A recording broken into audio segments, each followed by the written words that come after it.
Well guys, we are out on the bank again. It is middle of January. It is absolutely Baltic and we found some wobbly water. A lot of the lakes have been sort of frozen up this last sort of week and it's nice to find a lake that's, yeah, you can actually cast a lead into, that's for sure. Water temperature at the moment is 3 degrees. All that ice melting has done it no favours. So without a doubt, it is about trying to locate those carp at this time of year. And that's what we're trying to do. I'm sort of casting every sort of hour and a half on each rod, just trying to locate them, scanning the water for sort of any signs, being that bubbles or what the birds are doing, things like that, just trying to locate those carp. That is the only thing at this time of year. It is all about location and trying to get a rig as close as you can to those fish. So I thought this would be an absolute perfect opportunity to talk to you about rigs. Now, predominantly, you've basically got two choices. You're either going to be presenting your hook baits popped up or on the deck itself, and I know there's a series of ways of doing that, but without a doubt over the years, and I think we've all done it as anglers, we swap and we change and we move about and change things, and it's as the years have gone on, I've sort of proper narrowed it down now, and I've literally just got two rigs in my armory that I use 99% of the time, and that's a pop-up rig and a bottom bait rig. And today we're going to talk about my go-to bottom bait rig, so let's get into it.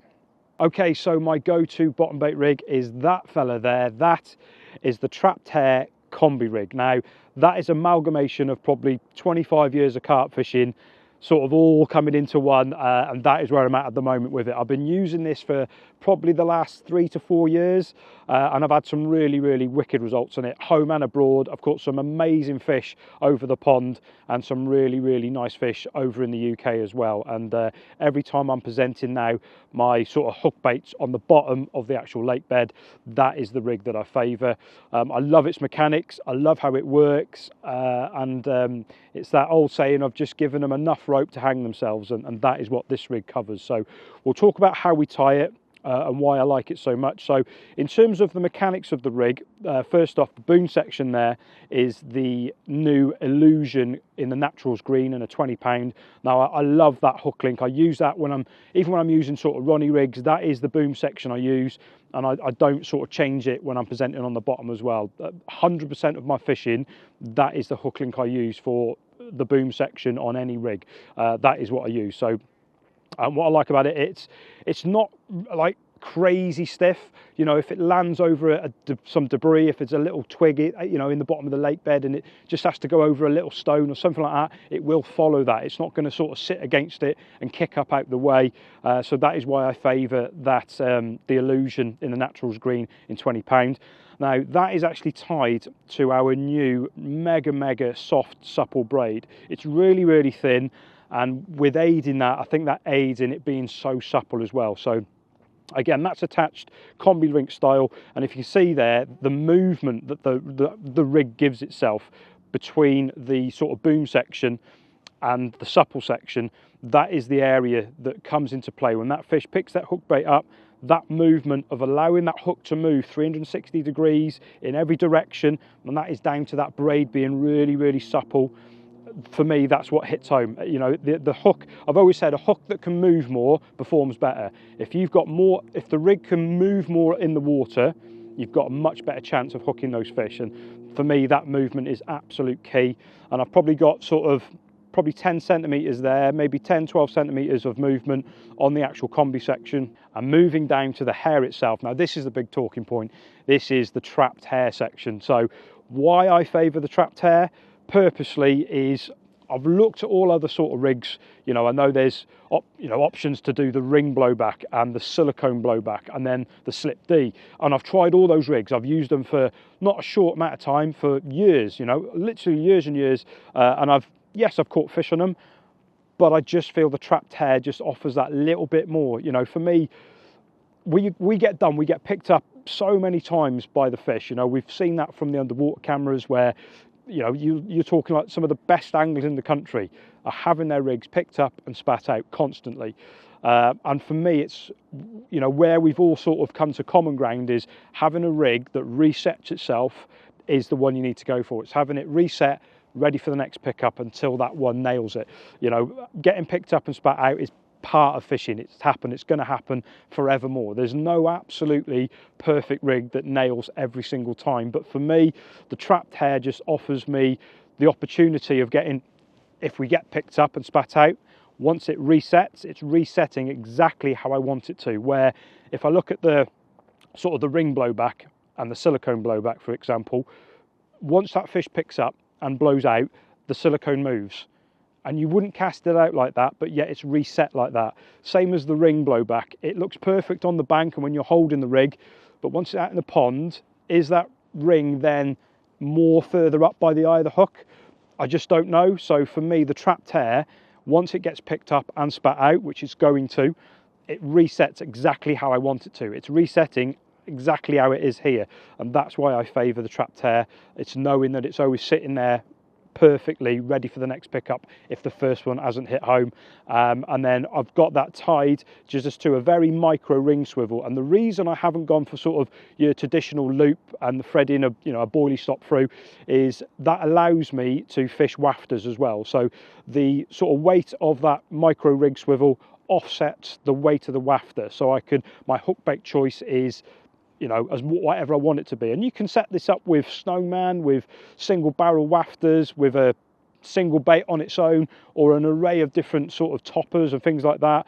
And like I say, I don't have to fish just bottom baits. I can now fish wafters on the hair because I don't have to have the hook to offset it.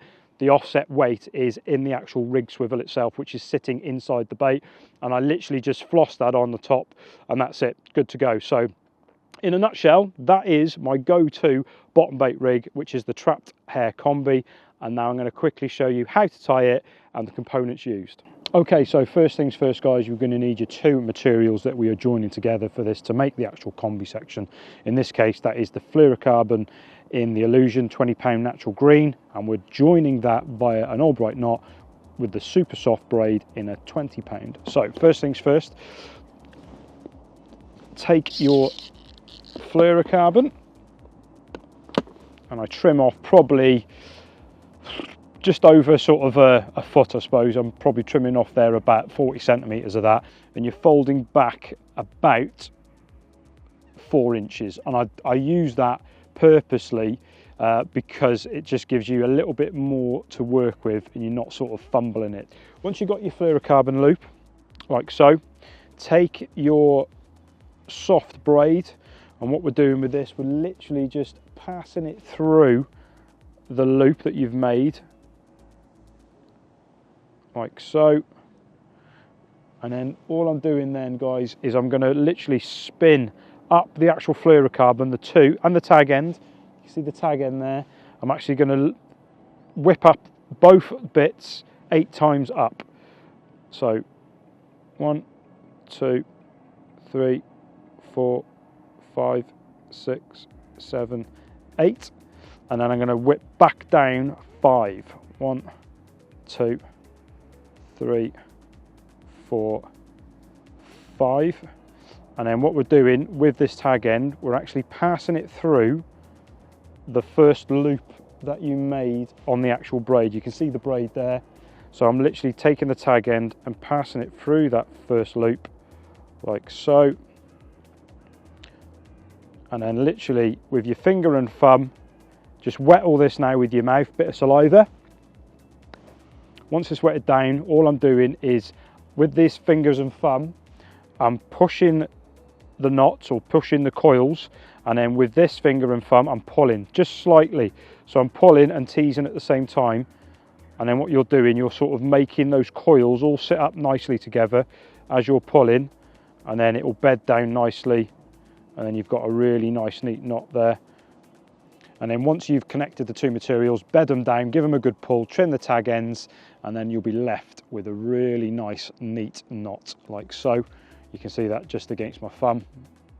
Really small and really neat. So what we're going to do now, guys, is put the actual hook on. So take your hook, in this case it is the super wide gape in a size 4, and what we're going to do is put the hook that way first. So you're actually going through the front of the eye, and then what we're going to do is pull it all the way until we hit the actual knot itself. You can see that there. And then from that, I'm now going to determine the sort of the section or the length I want of the actual combi. So I'm literally going to be pulling the actual eye of the hook away from the knot, and then I'm going to perform the whipping knot on the shank of the hook here. So You can see that there, the distance between the knot and the eye. And then now we're going to do the whipping knot on the actual hook itself. So pull that down. Okay, and all you do, the whipping knot is you take in the actual tag end, make a loop, pull the loop so you get the tag end so it's sitting like that, if you can see that there.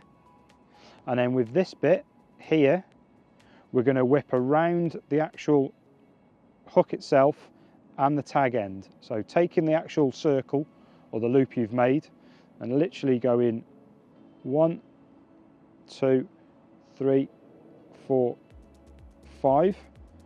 Then with the tag end, you're literally pulling that tag end, that pulls the sort of loop you've made tight, and then all we're doing then is we're moving that up to the eye of the hook, so then it basically sits like that. You're now going to do exactly the same again, and this is what performs the trapped hair. So once again, sort of set the braid running down the shank, the back of the shank of the hook, make your big loop, and then once again we are literally taking the loop and whipping around the shank of the hook. Again, take the tag end, you're literally doing this so it's sitting opposite the barb as well. Pull it down tight, and there you go. That is then your trapped hair. And then literally all we're doing now is just an overhand granny knot to attach the small size 20 rig swivel, which is what's going to be sitting up inside the actual baits themselves. So we'll attach that now via the granny knot. Now we're just going to add on a little bit of shrink tube. So we're now just steaming down the shrink tube, and this is a perfect opportunity as well to just run the hook link over the steam, straightening out that illusion combi section, or the illusion boom should we say. So once you've sorted the shrink tube, your rig will be looking something like that. So you've got your micro rig swivel, the trapped hair, the steam down shrink tube, the supple braid. All that's left to do now is put a bit of putty over the actual knot itself, literally just enough to cover the knot itself, and then we'll literally just mold that around to make it all nice and neat. So just give it almost just a spin in between your fingers and thumb, like so. And then once you've finished spinning, you can then just mold it a little bit neater into the shape that covers the knot nicely. And the only thing then to do is to add on a anti-tangle sleeve. In this case, I favour the tungsten version. And then all I do is just the middle of the boom, I literally just put the tiniest bit of putty there. That just sits in the middle of the boom, and that just helps everything just stay pinned down on the deck once those fish are in and around the area grubbing about. And there you go, that is the trapped hair combi rig. One I've used, like I say, for many years, maximum confidence in it. And yeah, if you like what you see, guys, go and give it a go. All the components will be available at good Fox stockists. So yeah, the trapped hair combi, give it a whirl. So guys, if you're liking this sort of content about rigs and advice and products and all things Fox and bits and pieces, we do have our very own community page as well, which is actually the official Fox one. It's over on Facebook. It's called The Syndicate. Go and check it out. Come and become a member. There's all sorts going on over there. We've got the likes of Mark Pictures on there. There's Harry, Lewis, Mozza, and they're all posting things daily. Proper up-to-date bits and pieces, what they're getting up to. You even have sneaky insight of new products that are yet to hit the shelves, and the actual syndicate get to see them first. So anyone can become a member. Go and check it out. We'll try and put a link in the comments or somewhere in the video, and you can hit that and head over to us and come and become part of the Fox community group. It's a wicked place, it really is. Daily posts as well, so yeah, it's a good insight to all things carp. But yeah, from me and the hound, wherever he's run off to, probably chasing squirrels, we'll bid you a farewell. Thank you ever so much for watching, and we'll catch you on the next video.